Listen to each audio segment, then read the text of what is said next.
what's up? It's Apartment 5H. We're in the building. Torres. What's up? I'm a little happy. A little bit? Yeah, because Bianca be, bringing in these like Bronx, Harlem guys and stuff like that. All these other boroughs, right? All these other boroughs. Here we go. She don't keep it in the town. Always in town, out of town. Yeah, they don't keep it in the town, man. You know what I'm saying? Kelly's here. Kelly G, right? Brooklyn all day, every day. Exactly. Salute. Torres here. Super Brooklyn, Coney Island, what's up? That's right. The Gwynnegard DJ Self, I'm here. Downtown Brooklyn. Yeah. And Flatbush Church Avenue. Shit. Yes. Where you from? The Bronx. Yeah, exactly. Big Bronx, thank you. Shyne in the building. What's up, man? How you feeling, man? I'm happy to be home, man. I'm so happy to be in my second home. I've been traveling for a while. I miss Belize, but I definitely had to come to Brooklyn as we get ready for this May 2nd King's Theater show. Yeah. Okay. That's gonna be a real serious situation. So. How you know that? Cause Poe, like, when we ever even really seen Poe in Brooklyn? Like, come on, B. Like, Never. We missed this. Never, yeah. Okay. We missed this. Remember this the album? Like, The album came out September 26th. There was October. There was November. There was December. January, jury selection. February, trial. March 16th, which was yesterday, conviction. Wow. And that's it, off the never streets. got a chance to see it. So I spent those 90 days making the Godfather Buried Alive album. I wasn't outside at all because I'm facing 25 years. I was young Poe.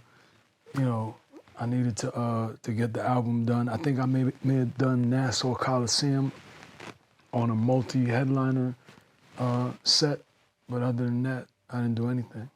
And that album went #1 and you couldn't even like enjoy it. Yeah, the album was #2 on the rap charts, top 5 on the pop charts, and a classic album. Everybody loved it, but I never got a chance to tour it. Yeah. To date, that album is classic. We was just talking about that. Commission is my favorite. Thank you so much. Yes. Song. Yes, thank you. My favorite song. Well, one of my favorite songs. Wait, so you had the wherewithal to know that, listen, I got this time over my head. It could go either way. Let me go in and make another project. Yeah, I knew that. I'd always claimed self-defense, which was the truth, and having an unlicensed weapon in the state of New York, I think Pataki was the governor at the time, is an automatic nickel. That's an automatic nickel. You might be fortunate to get maybe a couple, but you're gonna sit. So I was okay with, I had an unlicensed weapon. I don't encourage any of those YNs out there to be what I was when I was young, so please don't learn from my mistakes. But yeah, I had an unlicensed weapon, and so I knew that I was gonna do some time. And I wanted to get the album done so that my legacy could continue to live. So when artists do that, right, it confuses me because I feel like music is more important than other things. So when I say that, so let's say, I'm just asking the question, so I want to I've never been locked up.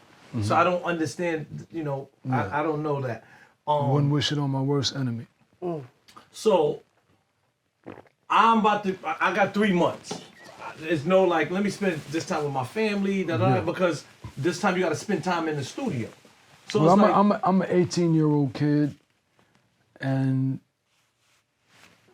making the album, I was able to take care of to this day, I take care of my mom. Okay. So, being successful as an entertainer was the objective, because my mom was a single parent. We were impoverished immigrants, and she gave her life so that I could have become Shyne. Okay. And so the one thing I wanted to do before I went away was to become Shyne, which I was able to do, and making that album allowed my legacy to just catapult.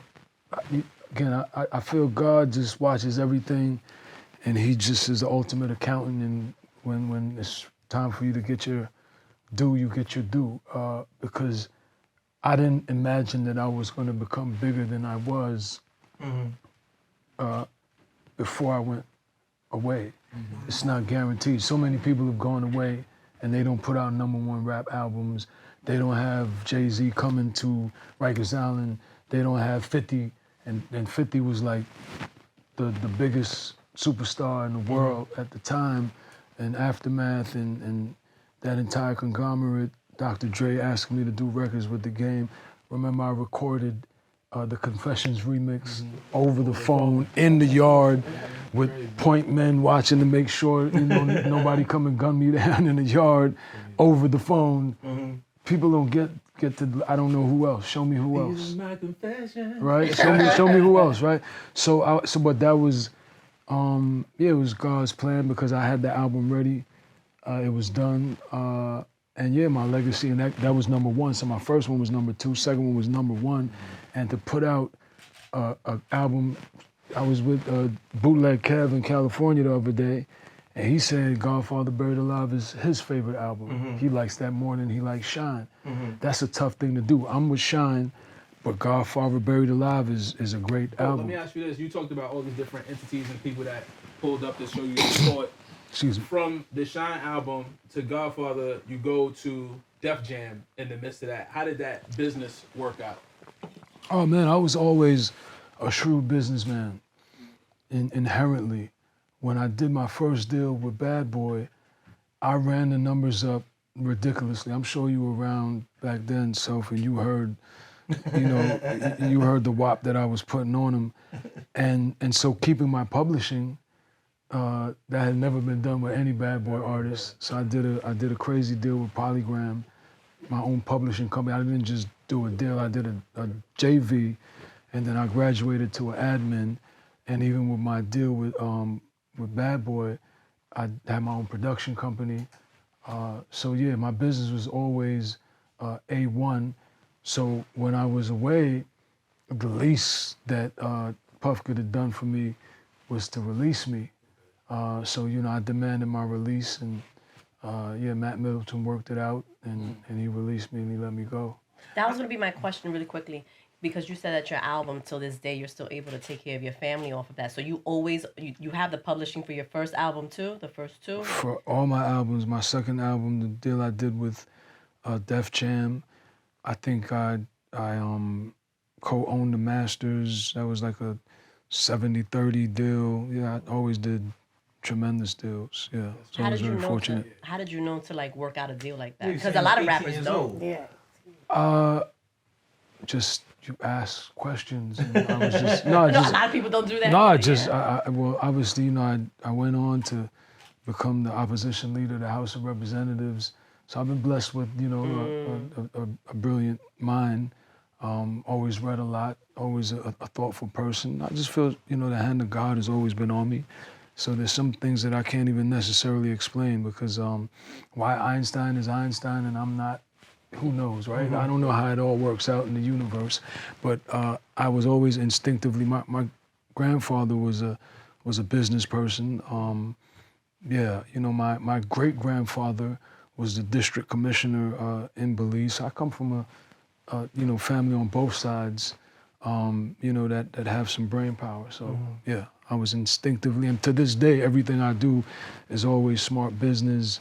And always making sure there's ownership, there's equity, great partnerships. I don't necessarily believe in the independent, to have 100% of a dollar. I prefer to have 50% of $1 million than 100% of a dollar. But yeah, so I'm very fortunate. Did that ever, I want to go back to the beginning, did that ever hinder your growth in the beginning where people say you sound like Biggie? As you can see, I sound like me, but I think... I'm sorry, sound. Rap. Your rapping sound like Definitely never rapped like them. I believe it's just... Cadence. It's just the baritone. I think it's a baritone, yeah. Both Caribbean. Don't do that, God. Because his cadence was different from Big. Come on, his cadence was different from But listen, when you first heard, when you first saw Kobe... Being a DJ, somebody gave me the record, I'm like, yo, that's Big? And it's like, nah, this kid named Shyne. Yeah. You understand? Well, listen, when you first see someone play ball, you think Kobe's trying to be Michael Jordan, you listen. Mace said it. Smooth Mace, one. That's the Flatbush smooth one. That's that new. all facts. That's that All new facts. talk. That's that new All facts, talk. right? But what did Kobe do? What did Kobe do? He Kobe made a just lane. so I look at. I mean, maybe it's not a good example, but R. Kelly was accused of trying to be Aaron Hall. Yes. Right? It happens Turns when. out they were just alike. All right, but hold on. I'll give you one better. Mace said it on air. When he first heard Fab, he was like, "What are you doing?" But then he obviously Fab grew into Fab. It's like whenever you hear someone that you never heard before, it's the easiest thing is to be like, "Oh, this person." You could go to B.I.G. and King T. If you really want to do research, I'm hip hop. Right. Don't front on me. So you, We gotta add him to the chat. yeah. Don't do hip. We Yeah. hip hop over here. We Yeah. hip hop. So no, but I don't think B.I. was trying to be King T. I think when you coming out, Let me go finding, there. yeah. So just so I can have knowledge, because that might have flew over my head. Yeah. Where you get the B.I. and King T? Listen to King T and listen to I the listen to early King T the a lot. early B.I. One of my favorite Listen songs to from it. King T is Like a Piano. Listen to it. Listen to I don't hear Biggie in Like a Piano. listen to it. I may have Listen to to it listen to again it now again. that I tell you. Okay, cool. Yeah. Because I like I'ma bust that ass on the man.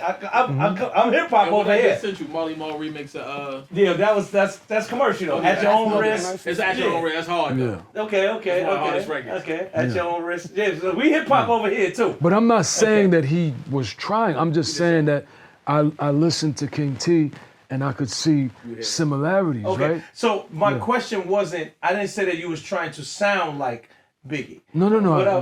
What I was saying was, did it ever hinder you that somebody said, I ain't jacking him because he sounds like this person in the beginning? Well, there really wasn't a beginning. The beginning was everyone thought that my penmanship was extraordinary. Yo, this guy's got the Brooklyn right I'm there. just telling you, Also the but it's politics facts. shit too. He got the politics. It's facts. Listen, my God. Unless they're lying to you, What's listen. your PR? Listen, unless they're lying to It ain't you. the DJ There was no. always was a fly nigga. But listen, there was no one that didn't want to sign me once they heard They me. walk crazy. They're capping. Streets know that. And I'll give it to the person that really turned it on its head was, God bless the dead, Chris Lighty. And I say this all the time because I spit for, well, it started with Don Poole. And my guy Austin. our guy. Brooklyn Chop House. Brooklyn Chop got the gap House. too. We opening the Brooklyn Chop House in Belize very soon. But so when I spit for this kid named Austin. First I was a barbershop legend. Right. Yes. I was the barbershop legend. Right there on Church Ave. So, and you know, and on Church Ave, the barbers got their ratchets, their weapons. You can't come in the barbershop rapping if you trash, right? Okay. My man, we're gonna cut your hair, but please, don't, right? Come on, you know, Rhetoric. right? But I was barbershop legend, so it's like, yeah, Shyne, spit that, yeah, let me hear that thing that you did you got something new? I was a barbershop legend because, I think in life, I just gotten shot and I was a young kid, man, just trying to, make my mom happy and survive and be something, single mother from the Caribbean, just trying to do something in life other than go to jail or be dead.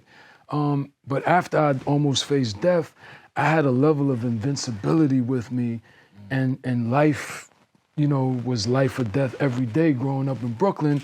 So to rap about my life and to be on TV, I'm like, listen, full clips. As soon as I stopped the kid Austin, and I believed that I was great more than maybe I was great, but I was so convincing, as you said. I got that smooth, but it was that conviction, and I had the bars. I was sitting with the, it was like, oh, okay.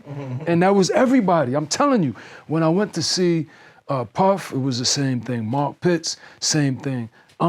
Same thing. Sylvia Rhone, same thing. All of them. Jimmy Iovine, Steve Stout, all of them. Right? But it was Chris. Chris played a DAT tape from a young producer I've never heard of by the name of Swiss Beats. And he was like, do your thing. And I moonwalked all over the beat, and he was like, come, you're not leaving here. We signing a deal today. He took me to Lior's office. I spit for Lior, same thing. And they let me leave. All is used by And yourself? I mean, well, Manny, I can't forget my guy Manny, Imani Hilly. He's out in Hollywood being a big time Hollywood executive here, making all them TV shows. Man, But I read the script. What's up, man? So it's Don Pooh, but Manny was my day-to-day. Yeah. Okay. If anybody know Manny, he had the Expedition. That's when the Expeditions first came out. He driving on the sidewalk. We both young, you know, he was getting money. But that was my day-to-day guy. I had the shoebox full of rhymes. Like, this is all I did. But yeah, Manny was with me. Pooh was with me. But I went to see Chris myself that day. But he let me go, but we were supposed to follow through. And then Puff heard.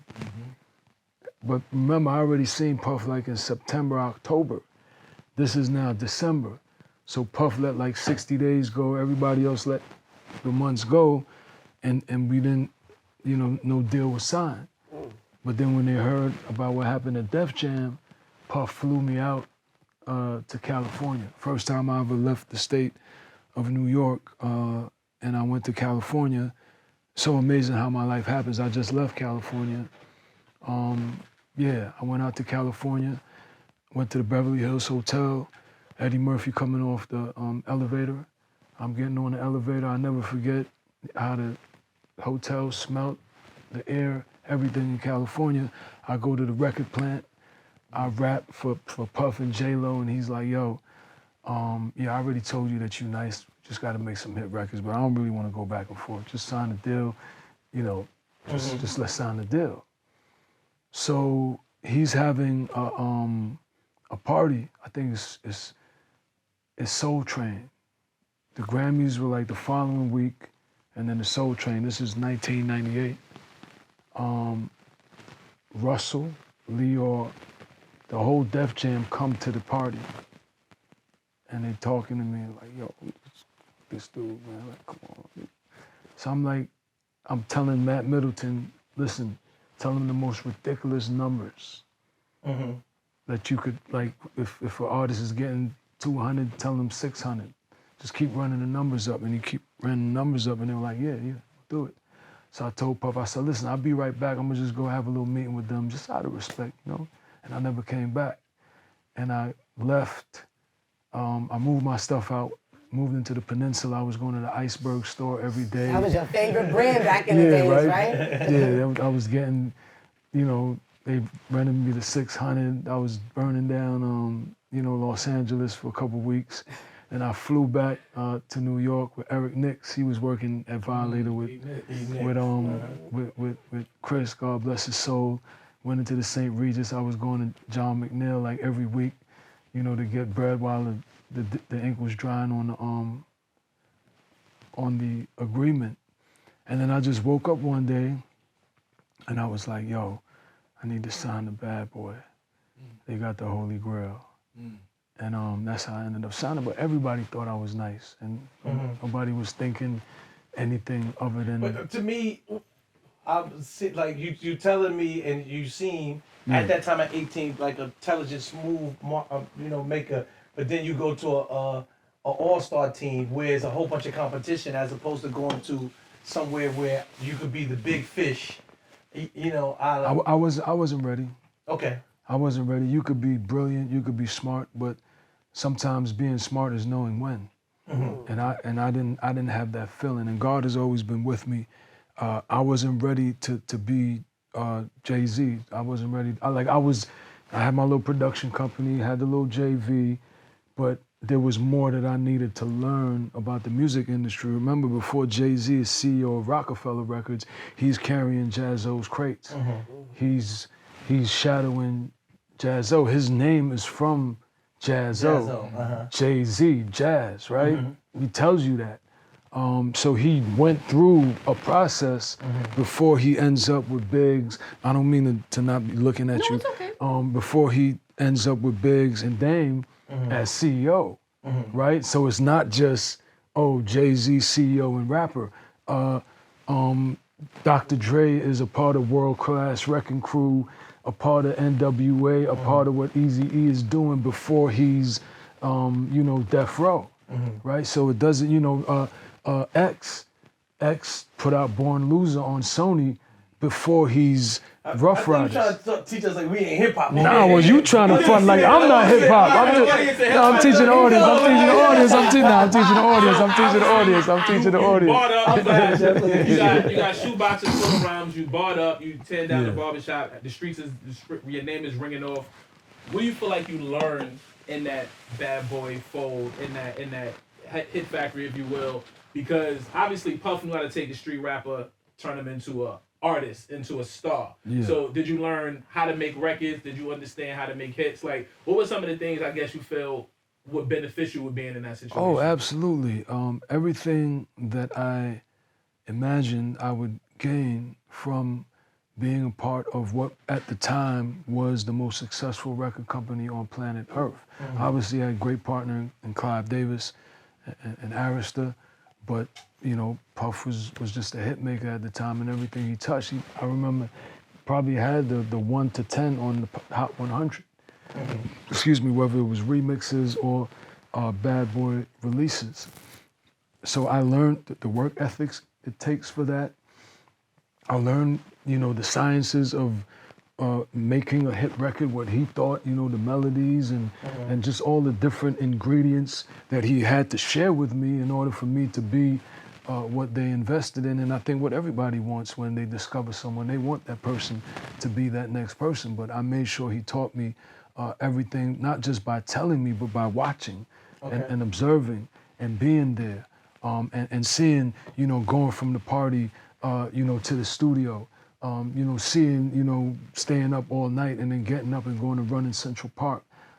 Just seeing that type of determination and drive and manifesting everything that you imagine to come to be, but putting the sacrifices that it takes to get there. But there are many secrets that you learn along the way and things that you just absorb. You just absorb the electricity by being there, right? And being next to the people that are on the pinnacle. Again, it does a lot for you, and it's about you absorbing it and being able to apply it to yourself, which is what I ended up doing. And I took that with me all the way to the House of Representatives, and I take that with me today. So the lessons I learned at Bad Boy, obviously there were tragedies that came with that and things that didn't work out well, but there were great things that I got, and I created 2 classics based on that tutelage and going through that process. What was the science by putting the song Bad Boy, right? That was the name of the single, right? Bad Boy first, meaning it was heavily Caribbean reggae. And to me, I'm from downtown, and I remember being downtown Brooklyn. I'm gonna give you long story long. We never went past Grand Army Plaza. Okay. That was our stop, right? I'm from Fort Greene, right? We stopped there, right? Remember the Forticons. The Forticons, right? We was always in the tunnel, everything, right? But when reggae came on, we went to the bar. Oh man, we don't want to hear this, That was us all day. Now, it's a little bit different. Now we, but I'm talking about at that particular time, right? Yeah. But now, to me, I feel like it was a risk that's gonna be Shyne's first single. Yeah. No? That was Puff. Okay. I'm not gonna hold you. That was Puff. Obviously, I'm Caribbean. I grew up with Barrington Levy. They used to actually call me Shabba because I knew all the Shabba songs, and then I always had this heavy voice. Okay. So I'd be like, Trillalo, girls. And, I knew all the Shabba songs. But yeah, I have to give credit where credit is due. Okay. I actually wrote that song for me and Puff. The second verse is supposed to be his verse, Mix Dragon on the floor. banging on you. Second to Christ, scientists examining for flaws. Porter Cristal on the way to trial. Rico Law, how timely is that, right? Rico Law got your head hurting, squirting until they pull the curtain. Let the money drip dry. Wipe the tears from my eyes. No love, yeah. Let me tell you, I used to be in Flatbush, so my hood is 2 First and Kate in the Castle. Oh, yeah, that's... So I know, I'm closer. Yeah. And it's like when you came out, I feel like you introduced the Caribbean culture along with Foxy Brown. Like y'all two are two artists that incorporated the reggae and the Caribbean culture into hip hop. A lot of people wasn't doing it, especially like in the late 90s, early 2000s. So I think we brought it back because, to be fair, you go to the originators, I think even before KRS. Maybe but Heavy D. No. Before Heavy D. I wouldn't know that. I'm a little youngster. No, Grand Poobah was before. Oh, sexy. Master Ceremony. Come on, Self. With the leather gloves and the white Mercedes. Just talking about Poobah. Listen. Poobah been getting it in. Poobah been getting it in for a minute, but then Homeboy was singing the reggae on the chorus, with the hat. Yeah, with the leather hat, and I think he had on the 8-ball. So in all fairness, the reggae, Kool Herc, the father of hip hop is a Jamaican DJ, right? And then KRS-One, Bridges Over, But you gotta remember, like from that time in the 90s, the kids were younger. Yeah, I'm just giving credit, but I'm just giving credit right. so it doesn't come across as if I'm trying to take. Started it. Yeah, I was heavily influenced by Heavy D as well, because he was doing the Super Cat. I kind of would give the credit to him. Like to me, KRS-One was doing it. No, but come on, The Bridges Over was one of the biggest records. Especially when and he put on Mad Lion. But come on, all you sucker MCs, won't you please come out to play? Cause here's an example of KRS-One. Whoa, come on. That was one of the greatest. Bianca, you supposed to jump in. To this day, that's BX. That's BX, come I don't know on. the lyrics. I don't know the lyrics, but I know the song you're talking about. I don't know the lyrics. All right. KRS-One from Brooklyn? You never knew that? No. He from Flatbush. You didn't know that? Yeah. No. You never knew that? Listen, call Fat Joe, man. Come on. Wait, hold on. I swear to God, really? you never knew that? Nah, I never Yeah, I knew thought that. you was hip hop. No, he was repping BX hard though. Yeah, he moved from Brooklyn. Then he moved. Boogie Down to the Bronx. Productions. He's still ours. Sorry. He moved to the Bronx. Wow. He claims us. I think you're gonna have a fight with Crack and them BX guys over. Nah, he said it several times. Like that be our go-to. Yeah. Wow. And they be like, yo, South Bronx. Be like, yo, he from Brooklyn, right? Wow. Like, how when come you he start never Googling rep BK like that though? I don't know. That's what you got. That's a red flag right there. We gotta. Paul, let me ask you this. Obviously, you had a bunch of. But 1 second, I don't mean to cut you. ahead. But the Bad Boys record was just a great record. Facts. And I gotta give credit where it's due. Puff played me the record, Easy LP. He had Barrett to leave you on it already? No, respect to Easy LP. It's the Grace Jones sample. He played it and was like, yo, if you can moonwalk on this, you're gone, you're out of here. Once you body this, that's it, you're gone. You're gonna be him. And then he said in the same conversation, he was like, who's the person that goes, whoa, he came up with that. And I was like, Barrington Levy, I grew up to Barry. He's like, all right, yeah, we're gonna put him on it. But first you gotta go do what you need to do. And I did what I needed to do. And yeah, the rest is history, but that was his idea. But, you gotta look at Super Cat. He had worked with Super Cat, Heavy D, Heavy D, right? So, yeah. But I think hip hop has always had a love affair with reggae, with the exception of guys like you, downtown guys. I'm being super honest. And then BK is Little Caribbean. But even wow.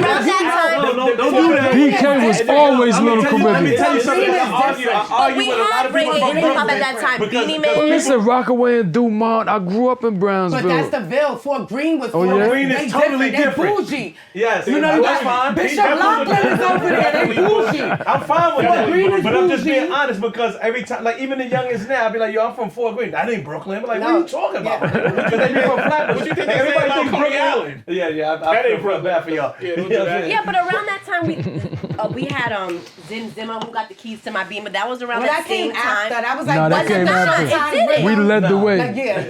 We led the way. That came after. Maya came after. That all of I gotta that. get my years Yeah, chill, separated. Bronx. Don't worry about it. Don't worry about it. This is Brooklyn thing over So here. I wanted to ask you, we're talking about the song Bad Boy, and you Yeah. alluded to the fact that Puff was supposed to be in the second verse. What happened? Club New York.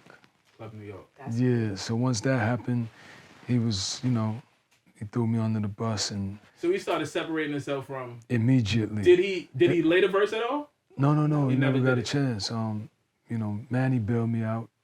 He was the one that actually bailed me out. I was there that night actually. Yeah. At TNY. Yeah, I know, right. I was the New one York. carrying crates. I used to carry crates with Goldfinger, DJ Goldfinger. Gold Okay. Dig. I was a crate carrier, you know. Put in know. that work. That's how you start. That's how you come Put in that together. work. Yeah. I remember Goldfinger. I don't remember too much about that night. Respect but I was the there. Goldfinger. I was there. But yeah, so that's what happened. And again, I think everything happens for the best because Bad Boy was ice cold at the time, and meaning having no hits at that time. They had nosedive. Sorry. Remember Brooklyn swag, yo. I revived Brooklyn. That was What has been a few Mace, times, right? no, Mace left. Right. Right. Mace did it first after Big was gone. Mace left. Right. Locks. Bless B.I.G. He was gone. Rest his soul. The Locks left. There was nobody there. Black Rob didn't come out with Woe yet. No, right. And so, Forever didn't do what it was supposed to do. And I thought that was a solid album, though. I didn't say it wasn't a solid No, album. I don't think so. I'm You know just what it saying, was? me It personally, I didn't think that was a do- solid it didn't, album. but it Forever didn't. curse. It wasn't no way out. Any album named Forever didn't do good. But it was. It's the Forever curse, Listen, bro. it wasn't no way out, and then it was like hip hop radically changed at the time. Right. I'll never forget when I saw "Get at Me, Dog." Mm-hmm. I will never forget that. I In went the to tunnel, in I the was in the tunnel. tunnel. You was there? No, but I'm saying, I used to go to the We tunnel all as, been- as No, a I young was there kid. when he did the You did video in the yeah. tunnel. They did that song at least 102 times in a row, Yeah, but- and it was a good reaction. Of, Yeah, so this is my point. I'm hip hop. I was there. Yeah, I It's okay. believe you. But when I saw that, when I saw that video, and even when you heard X on Mace album, you got to give Mace credit For sure. on 24 hours. No. Nah, before 24 hours. No, Niggas done started something. yeah, That's what you That was on Mace album. that was on Mace album. Yeah, he was like on the second song on Mace He was on album. the last verse. Right. That was Oh, on that Mace was- album. That No. was DMX's album. No, Started something. no. Well, we heard started something. He's on the mixtape. listen. No, he's on Mace album. He's on the chorus on Oh, that's the other Wanna joint Rock, when he used- we yeah. can make noise. Yeah. We can make noise. We can make noise. Uptown, baby. We make noise. Which is crazy come because they on. both use the same Cool in the Gang sample. Right. The BT Express joint. matter of No, fact. but listen, when I first heard that voice, I was like, it just sounds something like you never heard before. And then I forgot the remix, the LL remix. Oh my God. That's one of a classic song. Oh my God. Stay up. Oh, if I get you under sun down, run it, man. Don't over. I'm running that. Running that. So that's where hip hop was going.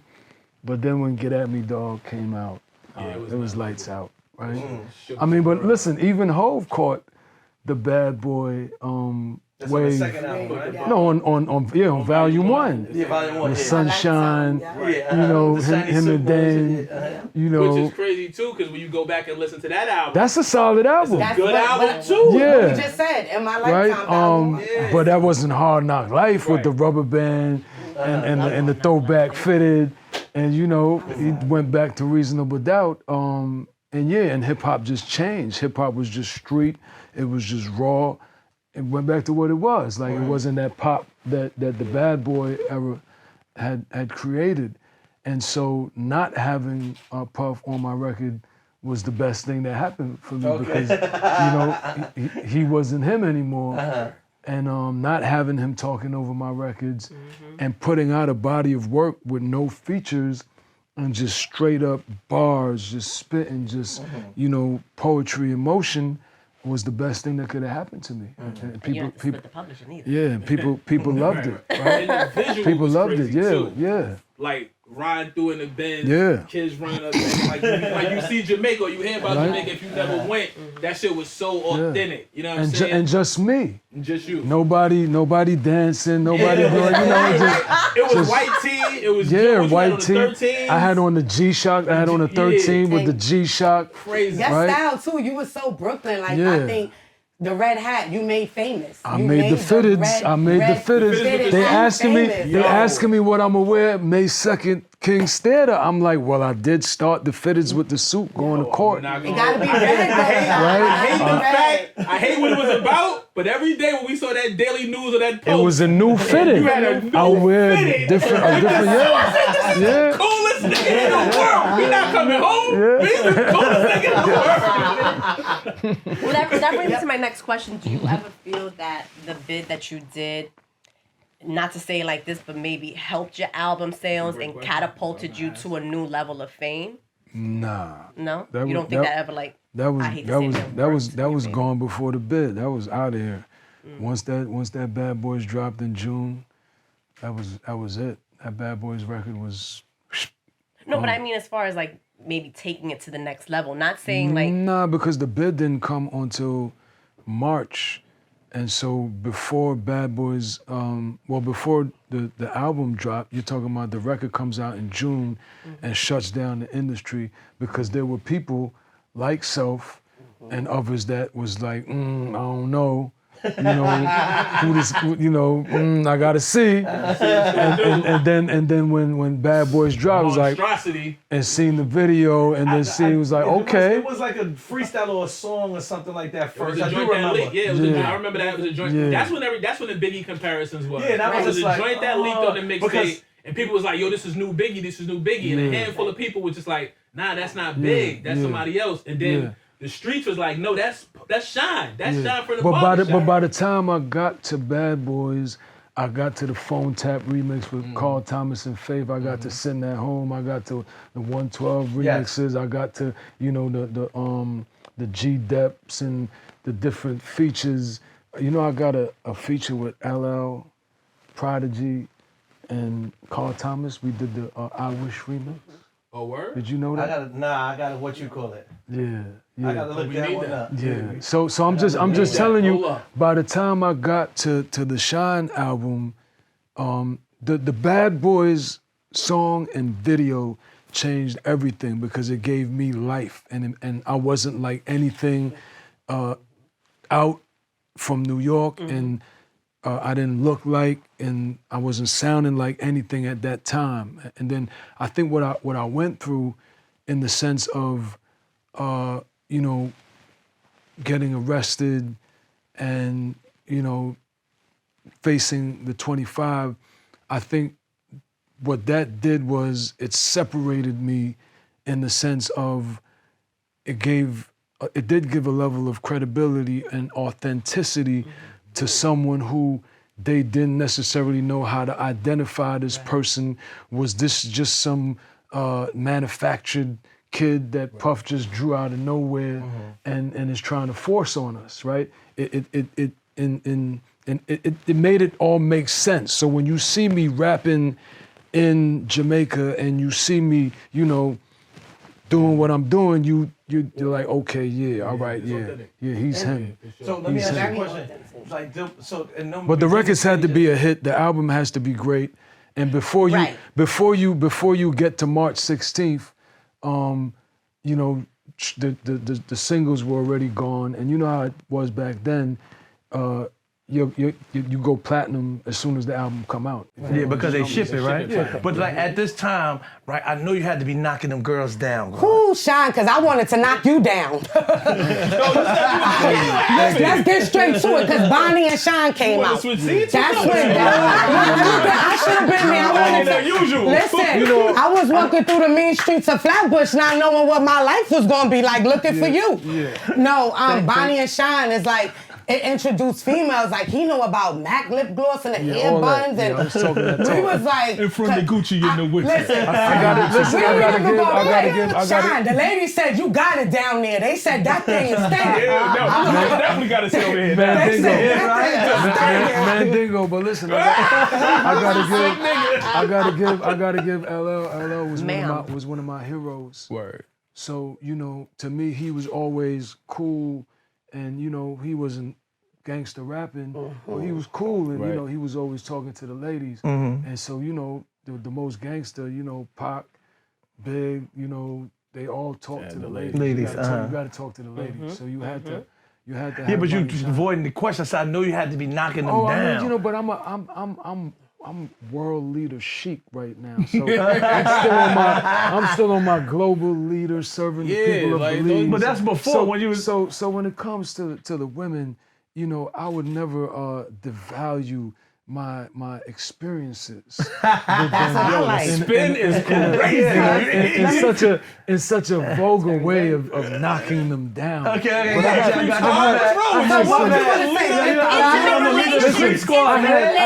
had some great experiences okay. with some pop divas and some rap divas. Some pop divas. So let me ask you a question. Some pop divas and supermodels. Yeah. Because one of I a big was definitely rumor, outside. a big rumor, and I'm like, well, since you talked about Brandy, it was a big rumor that you had a really good relationship, a sexual relationship with a big radio host from New York. You can't say all that. You got to name now. You saying all that. Now I gotta change my seat. I'm a big radio host. I'm in just New York. saying, a female, Yeah. because that female was saying that thing is stinging. A lot of females. She was letting them know? Yeah. So I'm like, I don't know. Let me ask Shyne. I mean, It got to be true because he's mad mellow about it. I like that. Your Honor. Yeah, like he know this role right here. a really big popular radio host, and at that time she was very popular. She still is. I don't recall. And that's like, That's a real remember man that right one. there. Right. of course you have bars and stuff. No, but listen, I'm for the ladies. even with whoever I have indicated, I just say I have crushes. I've never gone that Yeah, far. you never. I don't go into details. He's not a kiss and teller. That's integrity. I like that. I love so, it. So He's a gentleman. I could have a crush on you. We could be friends, and you know. With but benefits. As far as I don't think that such disclosures benefit the long run, right? Because then I wouldn't want any of my other friends to ever think that our friendship would be broadcast. Yeah, we don't want to. Podcast. That's the broadcast on the podcast. But you know, like acting like this only makes it even worse, right? Because you're so like mellow and chilling. Oh, nah. That means everything. Sean, do you read the comments? They on your head, boy. Yeah. Pause. What they say, Barack Obama? That's No, that's a good joke. Nah, the girls be in the comments. How you feel? Hold on, how you feel when they call you Obama? Because I was gonna ask you that too. Oh, you know, listen. see it. Barack is President Obama is an icon. You know, we all love President Obama. You know, he has meant so much to America. I can't just say. I want to get back to the We girl miss thing, him. right? Well, that's what I'm We saying. miss you. The girls be in What the does the comments, name Sean. Mariah Carey mean to you? Oh, that was my homegirl. She was definitely a friend. We were all friends. Her, you know, Khalees. Tracy Waples. Khalees? No, that was my homegirl. Tracy, Tracy wow. was Tracy. Khalees was your homegirl too? I'm being messy. Rhonda Cohen, my homegirl. So we would, because those were. That's how I met Mariah, through Tracy and Rollo. We call Rhonda Rollo. She's our fellow BK Caribbean Shout out friend. to Rhonda. Yeah, Yes, Khalees Miss was my Rhonda. homegirl. What about, Industry you have juggernauts. an intro or interlude on one of your albums with the girls talking about you. Where did that come from?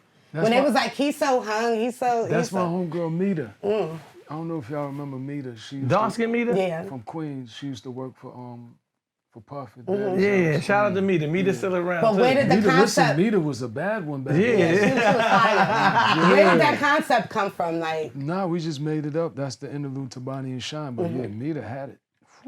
Shout out to Mita. I think I seen it not too That's still long my ago. homegirl. That's my sister. Yeah, well, I rock with Mita. Yeah. I think me speaking for the ladies, like you still got it. I read the comments too, thank and you they're so on much. you. How do you feel about that? Like being away for so long and then coming back, going to your country, becoming a politician, but then still seeing the comments that these ladies are going crazy. I don't necessarily read the comments, to be very honest with you, but I appreciate the love. I don't live in a space of, I mean, obviously, as any man, you know, there's nothing more important to a man than a woman. Other than my daughter, you know, my interactions with a woman is the most divine thing that you can do, right? Because a man and a woman, they create life. Sure. Right. So I appreciate whatever love is out there, and I appreciate, you know, my experiences with women. It means a lot, but that's not what I live for. I don't exist in that space. I live for policy and solutions to the problems that people have in Belize, and how I can use my platform to generate revenues and generate interest in Belize. So everything for me is Belize. Everything for me is the real estate development, the resorts, the Brooklyn Chop House, these new albums, the film projects. I'm a workaholic. Do it confuse people that, all right, this guy was a rapper, or he can talk certain ways and be a politician?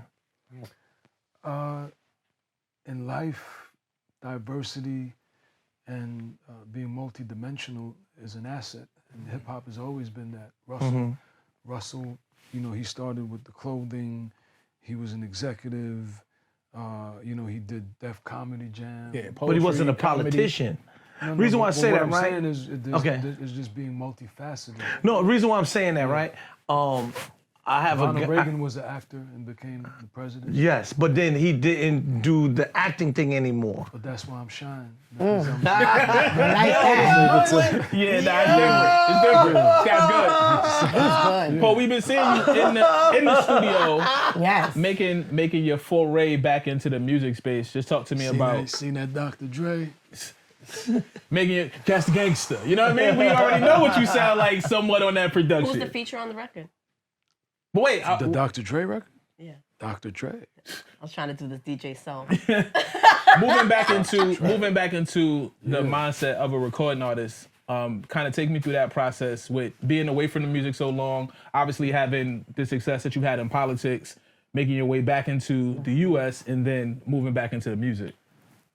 Well, I'll be honest with you. When I was going into the documentary that I put out on Hulu, The Honorable Shyne, Great doc. thank you very much. I had envisioned putting out a album attached to the Honorable Shyne called The Honorable. Instead of a soundtrack, I said, you know what, this is a great opportunity to create some new music, because once a musician, always a musician. But that was a fantasy that wasn't rooted in pragmatism, because when you're trying to create solutions for poverty, for, you know, people not having health care, for people not having citizen security, not having literacy, these are serious things. These are things that I take serious. Like, being a politician was not just a vanity excursion that I was on. Like everything that I do, I'm a man of passion. I'm a human being of passion, and I'm all in, heart and soul, when I commit to something. So I couldn't do that, which goes back to the earlier question, I guess, that you asked. I couldn't focus on that and make a great body of work. Okay. I couldn't do it, right? I thought about doing it. I wanted to do it, but I just couldn't do it because I would have to neglect one, and neglecting the people of Belize was not an option. Understood. Right? I was elected to be a leader, a prime minister in waiting, and that came first. I had no idea I would lose my seat March 12th, 2025, you know, a year and a few days, March 12th that just passed. You know, my seat was stolen, some fraud happened, but that's a whole nother podcast. So, excuse me, when I lost my seat, never one to be overwhelmed by devastation and let it, stop my motion, I said, you know what, this would be a good time to do those projects, to do the film projects, to do the albums, to do the real estate development. And I said, all right. I started writing down the names of the producers that I wanted to work with, because I wasn't just gonna do an album to do an album. It had to be a dream project. And it had to be the dream producers that I either never worked with or that I worked with, like Swiss and Pharrell, that I had great success with. Understood. Or I wouldn't do it. Had to be something special. And that's how I got back into that rhythm. But then that was in March, I came up with the vision board. But remember, I was a diplomat traveling to the States on a diplomatic visa. So when I lost, I had to surrender my passport, my diplomatic passport, and I had to apply for a work visa.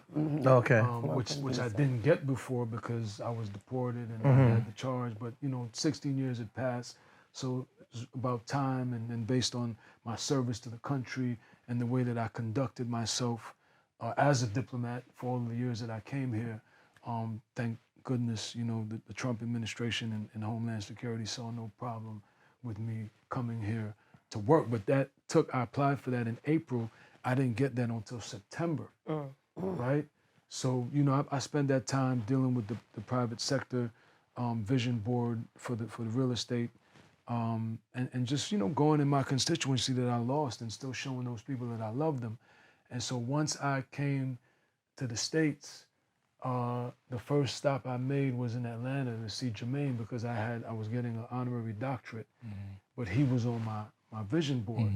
So I went to see him. Then I went to see Dre, and I kept making my rounds. I got with RZA while I was in LA, because he lives out there doing the Hollywood stuff. He lives in New York too. And I just kept making my rounds with all of the people that I thought were the greatest of all time that would inspire me. And once I get the music, see, it's Dre. I've never had an experience in the studio like I had with Dre. He's a genius. All those guys are geniuses, but his process, he creates the record with you. Okay. Right? And no, I never in my life have done what I did with him. Usually, like with Puff, you would make the record and he would tell you whether he loves it or not, and if he doesn't love it, you go do it again. But Dre, I made a record that I thought was great, played it for Dre, the whole studio went crazy, and he was like, all right, yeah, come back tomorrow. And then he kept what he loved, and then we did the whole record together. Never happened. No, but I loved it. I loved it because everybody's different, right? I don't think I could do that for an entire album, because I need to get mine off what I think is great and go with my instinct. But this is Dre. But this is Dre. So we're gonna let Dre produce. So for a few records, I don't mind being produced. But yeah, like, do you understand like the conversation that I'm having with you right now? Yeah. This is crazy. After 25 years, I never met Dre before, and Dre is Dre, billionaire, icon, don't need to do music. I don't think anybody even inspires him to do music. And for him to give me the time to make a record with me, not just send me a song and be like, yeah, man, well, respect, Shyne, I love you, yeah, I'll let you take a beat, good luck. But to give me days in the studio making records, man, I'm so blessed, right? And then the Swiss record. It's crazy. The Timberland records. Damn. The RZA record. Yo, go set the Bluetooth up. Right. Go set the Bluetooth. Oh no. Did you work with any newer dope producers? That's Hit Boy. Nice. Yeah, that's nice. Hit Boy, because I really went to see Hit Boy for the Cali Bop, because I wanted that Cali Bop, right? But Hit Boy's range is so broad. He's Beyonce, he's Jay-Z, Kanye, and he got that Cali Bop, and his pen game is ridiculous. Pooh Bear, Okay. Nice. I went to see him for the Sexy Records. Yeah. He got right? those. Yeah, so those are a Boy Wonder. Oh, word. Ooh. I got a whole album with him. He's now he's Right? Because he sent me a bunch of stuff, and out of what I picked is a whole album. Because I do 10, 12 songs max. Yeah, he got it. he got it. His catalog crazy. Right? Yeah. So yeah, those are some of the newer. And you guys. write all your stuff. Of course, Dre is the first time, and it's not like Dre is writing it. We don't write. We just sit there and we listening to the music, and he's like, "All right, change the flow." And now I don't really like that word. Give me another word. Maybe I'm telling asking secrets you that I that, shouldn't right? be No. telling. This I'm is asking you that. As a songwriter, this is No, very. I wrote Puff records. No, I I'm wrote- asking you that, right? Because I want to respect your mind as being a songwriter. So you would answer this question. Yeah. Being that you said you are hip hop. Yeah. And you said you are a writer. And this is an age-old question in my apartment here. The better lyricist, Ice Cube or Nas? Nas. What's wrong with Thank you. Tell me no why. no disrespect to Cube, but are you even asking me that? 100% because I said Cube. You understand? And then there's a lot of people, is a lot of people underneath the comments, but I also forget that you're from New York. Yeah. But then you was telling me the West Coast bop. So in my mind, No, I was but like, I'm- you know, but I'm- maybe, but no. and then you said you was hip hop. You understand what I'm saying? We all Because battle with you didn't have to Oh, think my about God. it. Like you was We just all like, battle. Nas, like out the blue. And I think if you do choose Nas, then you could still be like, I'm gonna go with Nas. But listen, everybody's different. I don't get that. It's like you asking me Nas or Jay, or you know, Nas and Ray or Ghost. I did say Nas and Ray. I forgot about that one. did switch Yeah. it. You know You what? did call me- I you did forgot. call me at 3 o'clock. Heart and self. I called that again. You did call me at But 3 o'clock and Cube is said, nice. yo. Hold on. Cube is No, but I'm not wait. saying no. But listen, Hold Cube, on. me. Listen to this man. Listen to this man. making great records. Yeah. Making great records, making iconic records that live is Stand the test of different time, than time. being a Different. lyricist. I agree. So part and self. Right. I called the man at 3 o'clock and I said, I'm substituting Ice Cube out. Yes. And I'm putting Raekwon in there. Yes. I did say that. did. It's still Ray, not. It's still nice. you It's bugging. still Yo, nice. are you crazy? Are you crazy? That's how you acted. That's how you acted on my Yo, phone. are you Disciple. over Shalom? Nah. Listen. Are you crazy? Nas is a better Only lyricist. built for Cuban links is one of my guides as far as whoever I want to be. I might put that over Illmatic. I'll be honest with you. No way. He's Come Yes. on. It's crazy. No. You just don't like Nas. Like, say it. Because it's crazy. against way. Nas. It's crazy. way. Everybody's You don't not like against Nas? Nas. You always choose Listen, the other person. listen. Illmatic, halftime? Listen, I think it was written more than Better than Illmatic. Yeah. And don't force me to choose between it was written and only built for Cuban links. But come on. Yeah. Come on. Yo, y'all bugging. And then- I and called then- him and I said, And he yo, had a project you heard in the this, you beginning heard this, you before heard this, you Illmatic heard this, you Barbecue. heard this. Nah, we're not gonna go. That's old. No, That's- Yeah, but that it was was. a verse. That was like a, yeah. No, but Nas, you know. Over Shalom? Nah. You're just a Nas hater. Y'all That's bugging. it. We're No, I'm not a established. Nas Even his hater, but You're disciple going too albums, far. his tape You're is going crazy. too But far. y'all can't name a whack Raekwon verse. I can name a whole bunch of whack It Nas doesn't- verses. No, but we're not talking about discography. I'm talking about verses. What do you mean you're not talking about discography? Well, Yeah, your but because lyrics is if you on your if you discography. have 20 albums, Right. then of It's course bound to you have, might be you know what I'm able to pick them out. But now if you're going to go there, You go Ray cream of the doesn't crop, have though. a discography comparable to Nas. Come on, Nas put out 8 albums since 2020 alone. Yeah, name 2 songs out of them 8. No, the albums he did with Hit Boy. 6 with Hit. I named 2 Incredible. songs. I'll wait. Well, remember, I wasn't listening to hip-hop for the last couple of years. Brooklyn, yeah. I'm telling you, man. I'm trying to say about this, Shyne, you touching down in the town, May, right? May 2nd. May 2nd. King's King's Theater. Theater. Everybody's talking. That's in Biggie's gonna be Flatbush, right? upside Yes, down. Flatbush. Yeah, so let me, I don't mean to Wait. cut you off. I'm a downtown person. I've been to KP twice my whole life. That's crazy. You understand what I'm That's saying? Because crazy. we don't go You never been to past... Kenmore? No. Yo, No, but King's Theater ain't Kenmore. No, but I'm saying, okay. I'm asking in general. You're not, That's how you Church never been- Avenue, right? That's the movie theater. Everybody in Yeah, the but that's never what been the there. downtown people really got robbed. They're like, yo, them they Y'all ain't went from to the over, they one on look too Nevin. good. Y'all went to But you- Copper Hill. but Y'all you went said- to Copper We Hill. went to Duffield. We went to Duffield. You We went to saying all Duffield. that to say anywhere. but you still pulling up Mace 2nd. 1,000%. All right, That's what I'm saying, because I'm saying that this would be monumental for me to go across. What's that street that the Wendy's is on? Empire. Empire. You need to go across Empire. You understand what I'm saying? You need a passport? You need a visa? Is the skating rink still there? No, that's gone. Empire's Niggas sell gone. rubs. The Niggas Plaza sell is rubs. gone. Empire, you know what I'm saying? You need to go across Empire, you know what I'm saying? Did you It's go to like, Empire, Sean? Did you go there? Did you go Man, to Empire? that skating rink was a death trap. Yeah. That's That's what I'm saying. Back in that day, you get robbed anywhere you went in Brooklyn. No, but my family lived on Rutland Road in Albany. Okay. So that's not far from Empire. That's right there. And when we first came from Belize, we moved to Wingate and Hawthorne, or Winthrop and Hawthorne, right over by Wingate. So that's close to the Empire. That's right there. Yeah, I used to live over there in Washington Avenue. When See, all those areas I never growing up, like a lot of people used to talk about you, like from tennis court, like you are very known. But that's the in whole. Flatbush. So Right. King's Theater It's right over there. is between that Church Avenue, because then we moved to Newkirk, which is Little Haiti now. That's literally the stop on the 5 train or the 2 train. Yeah.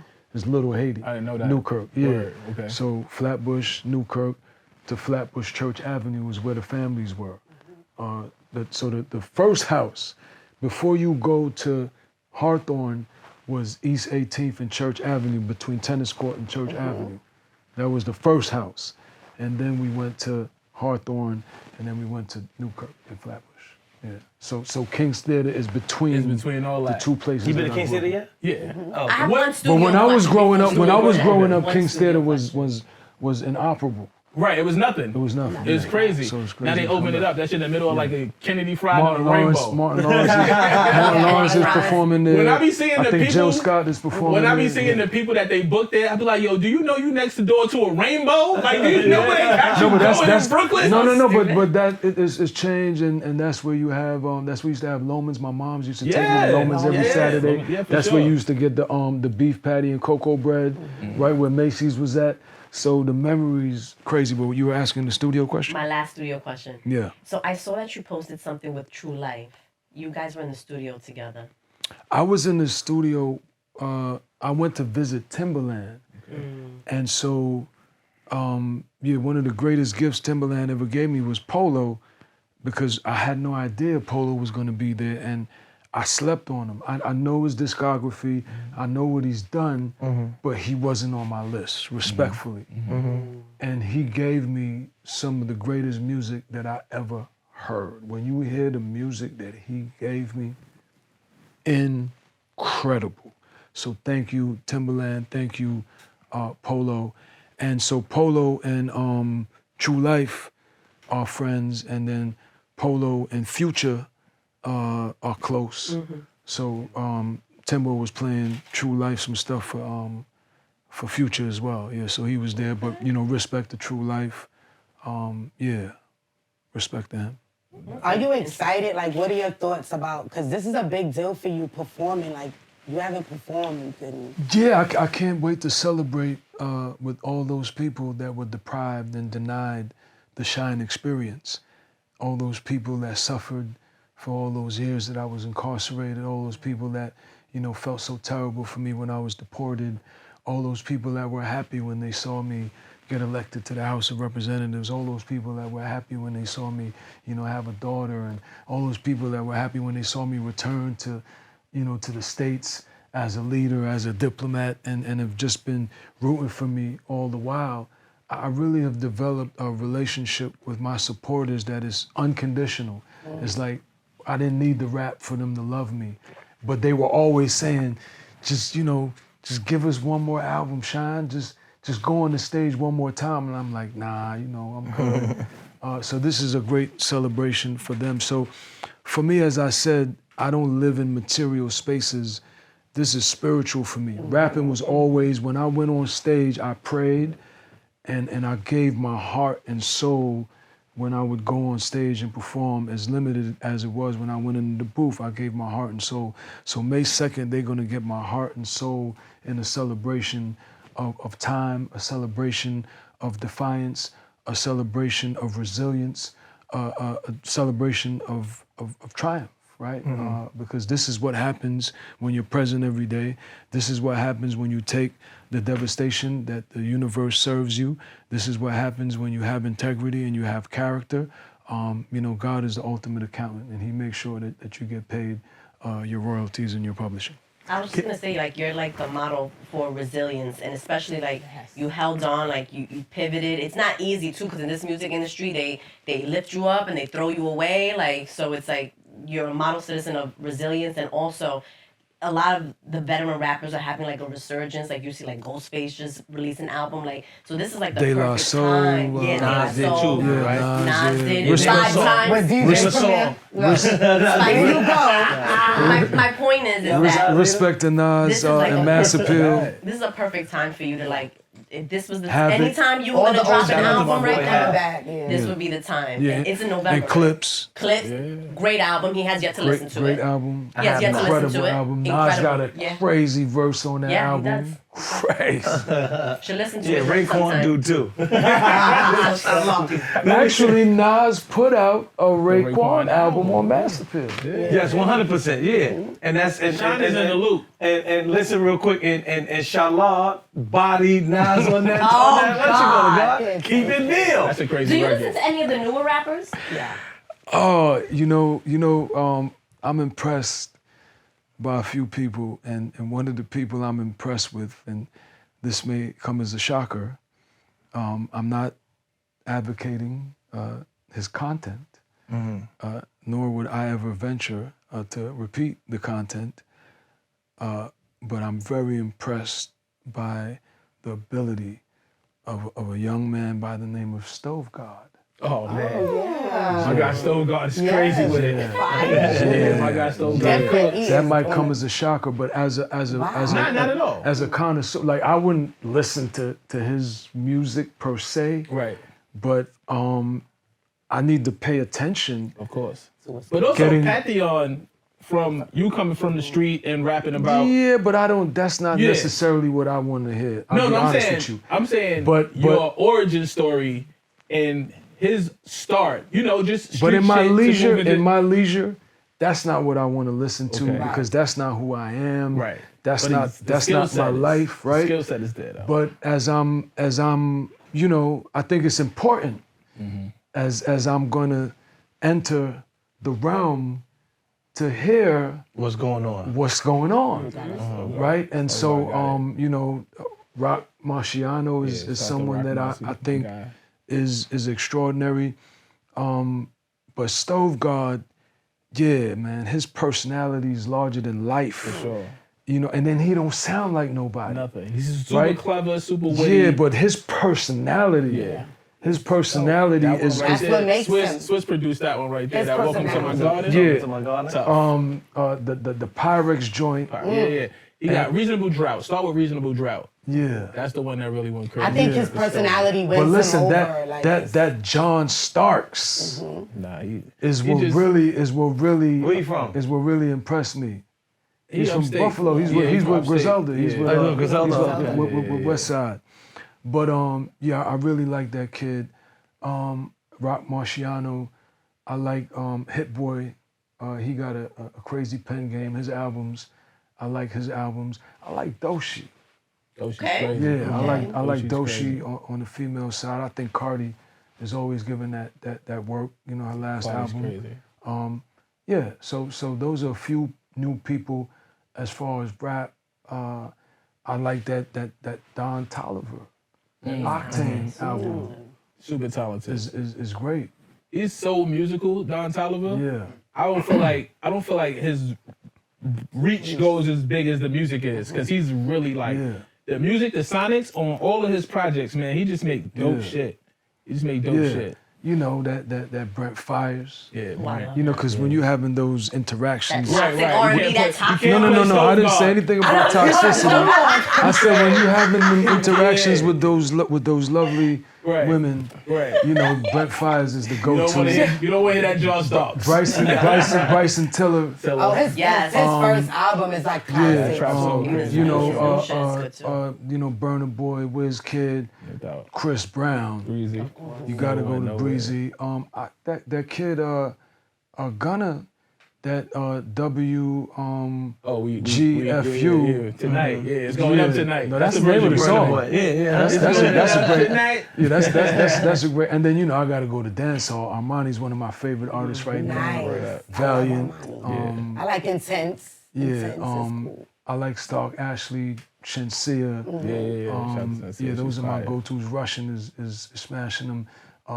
Crash Dummy. Cartel always moving it. Yeah. Bourgeois. Yeah. Gramps Morgan. Yeah. Leela Ike. Just Google her. I just learned about her. She just got nominated for a Grammy, and when I was in Jamaica doing Shaggy's Island Music Conference, we were on the Grammy panel together, and so her friends invited me to her concert, and then I went and listened to her music. Actually, the EP that she put out 6 years ago is what I love. Okay. And she got a record on there called Where I'm From. Incredible. Check it right now. Yeah, and then through her, I got introduced to Protege because it was his concert, and then he performed, and I liked his bop, and then I listened to him, and extremely talented. So my pool of of listening pleasure, J Balvin, Bad Bunny. Okay, I'm a Latina. Yeah. Now she hype. Oh yeah. So they move on. Carol G. Carol G's. Yeah. Now I see how you know how to smooth the girl. It's a masterclass. Oh, Mark Anthony. Listen, Mark Anthony's like a god. What's wrong with you? Mark Anthony, right? But listen, there's two Mark Anthonys. Tell him there's two Mark Anthonys, right? There's two. There's another gentleman with a similar name. Santos, I think. No, it's Mark. There's two Mark Anthonys. Google it. See, you're not up on your game. Let me switch gears, right? Anderson. I'm confused. I'm not Caribbean. Yeah. Right? So I go to Caribbean islands, they be like, yo, this is the Dutch side, this is this side, How does that happen? Like, is it that most Caribbean countries are not governed or ruled by their own as by another, like the Europeans? And so I'm confused with that when that happens. Well, no, Caribbean nations, similar to Africa and other places, were colonized either by the British or the French or the Dutch or these. So whatever, when they say the French Guyana and the British Guyana, is because the French colonized one part of Guyana and the British colonized another part. So me asking that is like, or Belize or something like that. Like, say somebody Belize is was colonized by the British. So now, someone that's the leader of Belize, someone's the leader of Guyana or whatever, do they get to make the laws, or do they gotta follow what the British or the French or the Dutch countries say? are no longer colonies. Okay. But when you're asking why the names are French this, or British that, I'm just giving you the origin of how that became. But 99.9% of nations that were colonized are now independent. Okay, cool. That's what I'm asking. With the exception of a few, like the U.S. Virgin Islands, and there are few people that decided to remain connected, proctorates or whatever affiliates to the people that colonized them. Belize is not one of those people, and most of the Caribbean nations are independent. So they are independent. They're ruled by their own. And most of them have removed the crown, the British crown or whatever monarch from their system of governance. Belize is in process to do that. The head of state is technically the British crown, but no, they don't make the laws. They're just a figurehead. How do you feel about the Israel-Iran war? That's not an Israel-Iran war. Okay, I don't. Yeah, so No. I don't know nothing about that, so that's why I need some help. No, I'm and just then I don't telling you, get a chance. that's a U.S. U.S. Israel and many of the Arab states. For people who don't know, Iran is reviled and loathed by most of the people in the region, in the Arab states, because they sponsor terrorism with the Houthis who bomb Saudi Arabia and UAE. They sponsor a lot of the terrorists, Hezbollah and Hamas. So they cause a lot of trouble with their Arab brothers and sisters. And so, the Americans and the Israelis feel that, there's a threat there and they have to deal with that. And these aren't good people as far as the dictators such as the Ayatollah. It's not as with your democratic system or my democratic system where, you may have an issue with the prime minister, you may have an issue with your president, and you can say whatever you want on this podcast. People they sue the president of the United States. His Supreme Court, that it's just because it's a majority conservative court, rules against him where people had anticipated that the Supreme Court would rubber stamp whatever he was in favor of. It's not been that. It has been a very robust democracy in the United States. You don't have that in Iran. In Iran, if you talk about the Ayatollah or you talk about the president, they're going to kill you or they're going to put you in jail. Based on your orientation, based on your religious practice, you could get killed or you could be incarcerated. So when we see, and these are people that believe that every nation should be like them, and if you're not like them, then death to you, death to all Americans. Okay. It doesn't matter whether you're Republican or Democrat. And so this is not a Republican war. The same way Obama, sent them in to take out Gaddafi because he felt that he was a threat to the American interests. These geopolitical things, are very complicated, but all presidents, Biden, Trump, Obama, Clinton, Bush, they all think the same about Iran. Okay. So why do people criticize Trump if everybody I don't want to get involved in your politics, but that's how politics is. Okay. So what I do is I'm a centrist. I stay in the middle. I have friends that are Democrats, and I have friends that are Republicans. And for the interest of Belize, I will always maintain that position because I don't want where if the president changes or the Congress majority changes or the Senate changes, then I can't have conversations. And even in Belize, I keep a relationship with the current prime minister, even though he was my political opponent. I have and they respect me. And, I criticize when I feel there's criticism to be made. And now that I'm in private sector, I kind of, I'm withholding my fire because I'm in private sector and I'm focusing on private sector and I'm working with the government to see how I can help the Belizean people, even though we were political opponents, because I'm always interested in what is best for the people. And in America, anywhere, what is always best for the people is when the opposing parties work together for common sense legislation that will help the people that elected them. Yeah, I agree, because both of them are like extreme. It's like if we got something in the middle. Yes, that is always what besides works. Besides the fact that he's a racist, but that's besides the point.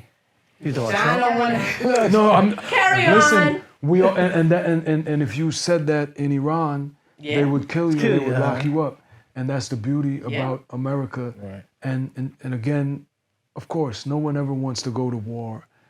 It costs lives, but that's why we love our service men and women. They kill you here too. We love our. Sound like Trump. Everybody's like, oh, are you like Trump? They're not gonna kill you. They're gonna kill you. But That's a whole nother conversation. No, but what gun you. What I'm saying is, our servicemen and women in Belize, here in the States, that's part of the valor of being in the Army, being in the BDF in Belize, is because these are people that give their lives and they make these sacrifices for our safety. But then when you think about it, in Iran and in some of these extreme places, people don't have the liberties that we have. It's funny that you're saying, well, how you felt about the president.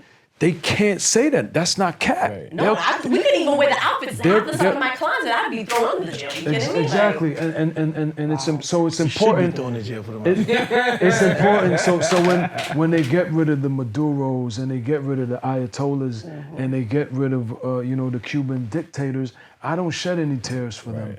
And sooner or later, as we saw with 9/11, and we see with a lot of things, these are bad people. These are evil people. And it doesn't mean that America is the greatest and that some of our leaders don't have fault, but I'll take the American democratic system and the other democratic systems of government anytime over these dictators where if you oppose them, you go to jail or you get killed and there's no freedom of speech. So I understand people's concern with going to war and that there is a risk, but I'm telling you, both Republicans and Democrats feel the same way about these terrorists, whether they're in Iran or wherever.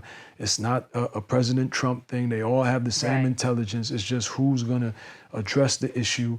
And I believe that ultimately the world will be a safer place once these threats are removed. And that's not a Republican or a Democrat position. Yeah, I agree. As somebody who's traveled the world, man, you take for granted the freedoms that we have here. You the do. liberties, the simple things, just regular everyday life. You do. You go around the world. Travel you see, that, man. Don't play me. I'm 3 passports deep. Watch your mouth. No, it is true. Yeah, Sometimes jail you have don't to- count, God. You see, I've been to y'all one time in my life, and I'm like, a year ago. How do y'all- For you, how do y'all married count? man. No, I'm just playing. Like, he said, like, you go to jail 8 times a year. Yeah, no, I'm You know what I'm touring. saying? So that's you. I'm touring the world. 100%. Hello. I would let you know Business that. goodbye. So if I ever go to Belize and I tell people, listen, I know Shyne, what you think they're gonna say? What they gonna tell me? Well, now that I'm a bit removed from politics, I have a much more love and affection in Belize. And the fact that I'm always talking about Belize, a lot of people that may have hated me before, You all right now? You good money? they're cool on me. And I work closely, as I said, with the government, with the Minister of Tourism in particular, and the Prime Minister, on investments and tourism. And I'm not really involved in politics. And the political party that I led, the people that are leading it now, they stole my seat from me. Right. They committed fraud, and they're not people that I would ever vote for and that I think should lead the country. So to be continued. We'll see how that works out and what I end up doing upon my Don't tell them return. you're No. Tell them. No, I'm telling you that overall people are more in love with me now because I'm not involving myself in politics.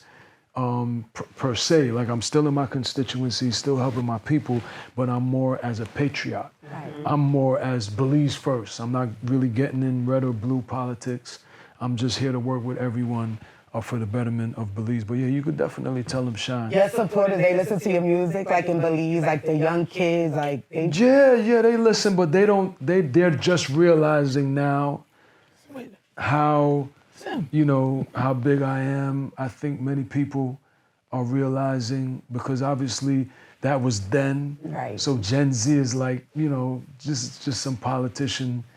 But now when they see the Dre, when they see the Hit Boy, when they see the Motion, they're like, okay. When they see the apartment 5H, they're like, Yeah. Shyne, I got a very, very important question to ask you. Why we never seen you and Obama in the same room? Twinning! Yeah, I had reached out to his people. I wanted to go to one of his summits. Okay. I had reached out to him, so definitely we may see that. But there was a scheduling conflict to attend the conference, and this is when I was opposition leader of Belize. So a day in politics is a lifetime. So I never try to spend too much time outside of Belize. But again, I don't live in those spaces. Obviously, to meet any former president or any leader, you know, like when I just went to Jamaica, I met with the acting prime minister. When I went there before, I met with the Prime Minister, Andrew Holness. He's a mentor of mine, a political leader that I admire greatly. I always make sure to try to connect with leaders. So it'd be a privilege to meet the former president, and it'd be a privilege for me to meet President Trump. Despite how controversial some may think he is, I think all these leaders of democratic nations, at least, have something to offer. So certainly, I look forward to the day that I get to sit down with President Obama. I want to get back to hip hop again, right? This is our last debate. You failed me the first time. Oh God. Or did you fail yourself? No, you failed me the first time because Shallah. But all right. Mace or Fabulous? Mace. Mace? That's his bad boy counterpart, brother. Oh, because tell me why. I mean, Fab is nice. Mm-hmm. So, but you didn't ask me Mace or Fab what? Lyric. You gotta. Yeah, so you didn't specify. Yeah, you just said Mace or Fab. Murder Mace or Funeral Fab? That was what it was, right? It was Murder Mace or Funeral Fab. Okay, so not talking about the debut album. You got it. No, I'm talking about murder. These are all. But you gotta remember, people are getting it so like confused. Lyrically or overall popularity as an artist, as of record sales, as of music, albums. Well, Hits or lyrics, basically. Yeah. we talking about lyrics here. Yeah. And the reason why I'm talking about lyrics here is because I don't think they can be compared because I think Fab put out more body of work, like he just said. Right. You understand? So you can't. So again, But he I'm had the saying backing lyrics. that Mace did and the production that Mace did, so that's still like. It has nothing to do with lyrics. It has nothing to do with Yeah, your but then man. you gotta remember Mace retired as well. So I think if Mace would have stuck around, I think his pen game. So from what you know about these two pen games, But the Mace was a hit maker. Mace was somebody. I think he was a total package. You can't compare Double I'm Up. saying Mace. You can't compare Double Up. You talking? You might want to talk to her. You can't You know what I'm compare. saying? You can't compare Double Up with anything that Fab has done. Respectfully, you know, Double Up is a classic. Harlem World Double Up. Sorry, Harlem World. Okay, yeah. Harlem World was a classic album. You got something to say? Every song I was said, I literally said Mace No, has I like hits. Double. I like Double Up too. I was on Scratch. Double Up, but you know, Harlem World was classic. You got something to say? I don't. Me and Kelly on the same page. We say lyrically, Fab had it. 0 to No, 10. but- That's what he said. He said, Yeah, you said more than Murder Mace? I said studio album Mace, overall popularity, it would be I Mace. said, we But talking I'm about not. pen game. Yeah, but see, so I would give Mace overall. If I'm gonna take an artist totality classic album, Mace. That pen game, man, that Fab pen game. that boy is rough. That boy is rough. So I think Mace I. been crazy too, though. No, Mace been crazy too, though. Mace Hey, come on. Mace been out long time. but I think, but listen, Stop with what your man done. But listen, Army niggas ain't but listen. But I don't think when Fab first started, Fab was as nice as he is now. Oh yeah, I agree. Right? He's better So now. Fab grew over time, and what I'm saying is the way Mace started. Right. He started nicer, and then Puff broke him down into a hit maker to make the classic record. So he wasn't really able to be Murder Mace. But I think if he didn't lose his passion for it and his love for it, I think at their peaks. That's what I'm saying, right? At their peaks. Murder Mace. Now you changing, now you moving the goalposts, bro. I think I already got out of that one. I'm gonna stay out of that one. Always does that. Yeah. He's trying to draw me back in. I'm good. No, you said Mace, we good. Like, you know what I'm saying? But he also said lyrically Fab. Right. No, because I did ask Clue, DJ Clue. Clue played some joints from Fab. I do want to say, so I put this on record. He did play some of those freestyles, and I was like, Damn, I forgot. Fab is going crazy. Fab now is better to me than he's ever Crazy. been. What Right You now. talking about the new freestyles But- or the ones back? The new freestyle. Well, not new, maybe a couple of years ago or something. Yeah, He was no, doing like we that go back Monday, 10 Monday years. night, Like a Monday or Friday. But But Mace go listen. back 10 years, it don't matter. was listen. better in the beginning. But listen, Came out. but this is what I'm saying. So let me be clear. Mace, the artist, classic album, what he would have been had he stayed in it. I would have gone with Mace. Fab is nice. And so as far as the penship, you know, yeah, as far as the lyricist. So you didn't think Mace had the penship? Of course, but Okay. he was more. I'm choosing him as a total artist, making a classic album, selling millions of records with a classic album. I can't say that Fab made a classic album. I don't know. Classic Okay. mixtape, really, not albums. Yeah, I don't. You know, I'm just being. I'm just. What about most Children of the Corn Mace? Like, to me, that was his best. That was his best. Murder Mace. That's Murder Mace. That was his best. What are you talking about? Murder No, but Mace. he would. But that was a span. Right. Fab has had. Fab Has had been much- nice His catalog. consistently long with the time. pen Yeah, of game. course. Okay. Right, but there's a difference between, you know, being nice and putting, you know, a body of work together Totally different that thing. is classic. Right. And so you got to give that to Mace. And I feel if Mace didn't lose his Momentum? passion, Okay, okay. I think that, you know, he could have, you know, been what Fab is and created classic music at the same time. He has something special, something real special. You mentioned the Double Up project, and of course, Start From Scratch was on there. So we And know I wrote the hook for Getting It okay. on that album. Yeah.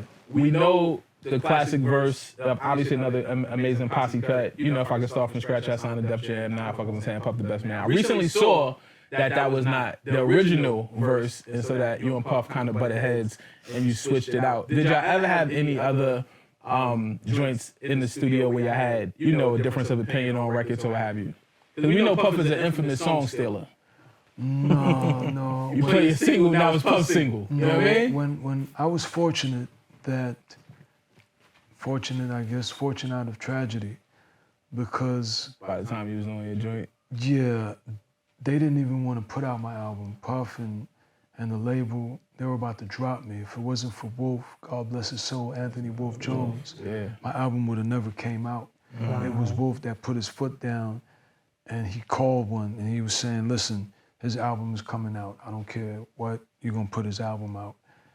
And so I think they kind of went along, they got along they went along to get along, not quite sure how the phrase go, but you understand what I'm saying. So they basically let me go in the studio. And the first record I did was The Hit with Nasheed. No, not The Hit, The Life with Nasheed Merrick. And then they were like, oh, okay. And then I did The Hit. And then I did, you know, What You Gonna Do. Then I did Bang. Then I did The Commission. And they were like, okay, he's gonna go. That's crazy. But they initially, they were just appeasing Wolf. So Puff didn't want anything to do with me. I never forget, you know, I used to go to BMG, the BMG building where the Bad Boys office were, and he wouldn't even talk to me. I wouldn't even see him. Wow. But I would go up there to make sure that my project was moving. I was living in an undisclosed location at my uncle's house, because remember we had a shootout with Scar, and those guys got busy, and you know it could have still happened. Right. And you know Puff didn't give me any security, didn't give me anything. I was on my own. That's crazy. And so, but I was still, you know, coming to the city every day to work. But I was on my own. But that was the best thing that happened to me. I picked every beat They were really doing shit. on the Shyne album, except Bad Boys. You know, Puff gave that to me. But I picked all those beats. I made all those records, and I floored it. You know, on every record. There was not a record that they said, or he said, go back initially, like I said, he didn't want anything to do with it, but like even Dear America, I came up with Dear America. I came up with putting that social commentary. So yeah, we never had that. That's why I said what I had with Dre, I didn't have with him. I was just able to make the album on my own.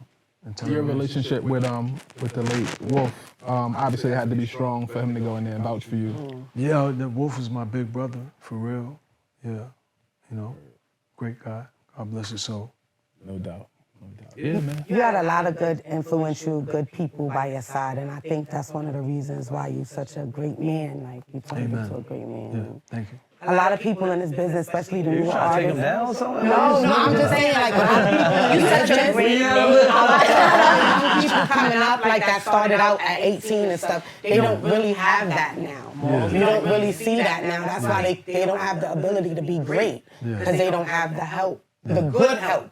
Well, You have help. I don't always mean it's good help. Yeah, I pray a lot, and I believe, the architect of the universe is a real force, real entity. It's all about how you go about making that connection, whether it's through Islam or through Christianity or Catholicism or Rastafarianism or Judaism, whatever your ism is, get a relationship with the architect of the universe, God, intelligent designer, whatever you want to call the creator, because that's a real thing, and that's where I get everything that I have, because it's not easy.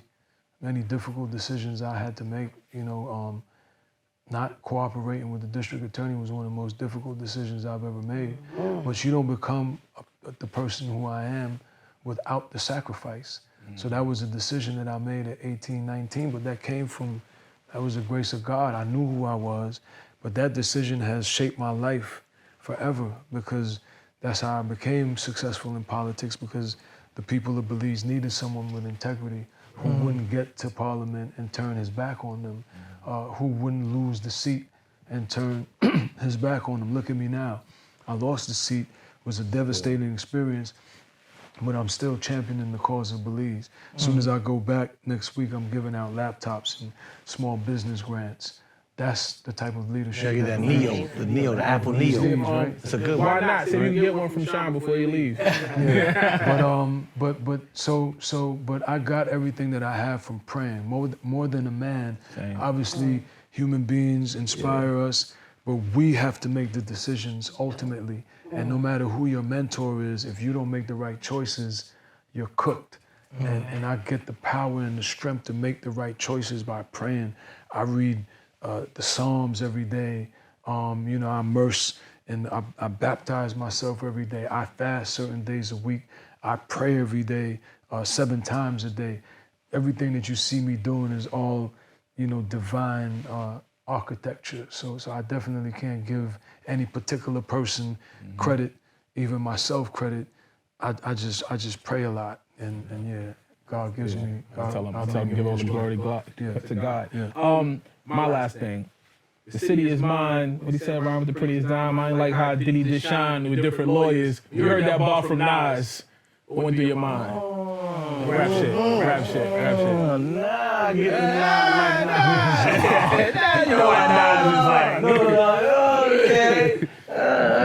Okay. Listen, Nas is,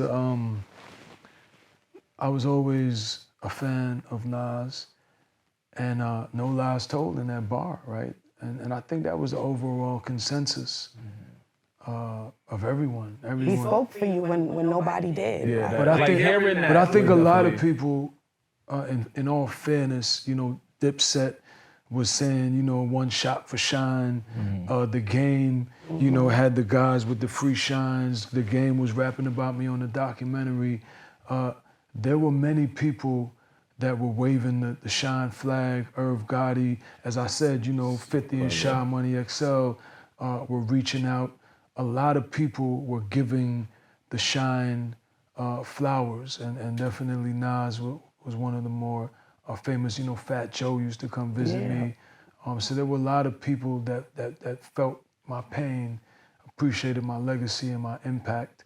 But yeah, that record will live forever. No lies told, But the great thing is that regardless of whatever anyone did, I was able to transcend.